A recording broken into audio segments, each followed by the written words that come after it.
Hello' everyone, আপোনালোকৰ সন্মুখত আজি দুটা একদম ফ্ৰেছ চামাৰ ড্ৰিংক লৈ আহিছোঁ।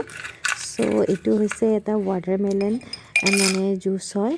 তাৰ কাৰণে মই দুটা গ্লাছত ফ্ৰেছ পুদিনাৰ পাত কেইটামান লৈছোঁ আৰু এচামুচ চেনি দিছোঁ আৰু লগতে দিছোঁ আইচ কিউব। আৰু এইখিনি আছিল মোৰ তাতে এটাই আছিলে কমলা টেঙা, তাৰে যিখিনি ৰস ওলাইছিল কমলা টেঙাটোৰ সেইখিনি ৰসে দিছোঁ। আপোনালোকৰ ওচৰত যদি বেছিকৈ কমলা আছে আপোনালোকে দি ল'ব পাৰে। আৰু লগতে মই জুচাৰত তাৰমানে ৱাটাৰমেলনৰ জুচখিনি ওলাই লৈছিলোঁ, সেইখিনিও দি দিছোঁ। আপোনালোকৰ তাতে যদি অৰেঞ্জ আছে বেছিকৈ আপোনালোকে দি ল'ব, তেতিয়া কিন্তু দুইটা ফ্লেভাৰ মিলি বিৰাটেই দেখিবলৈ ধুনীয়া হয়। মোৰ তাতে বাৰু সেইদিনাখন বেছি নাছিলে, এটাই আছিলে, সেইখিনিকে মই দি দিছোঁ।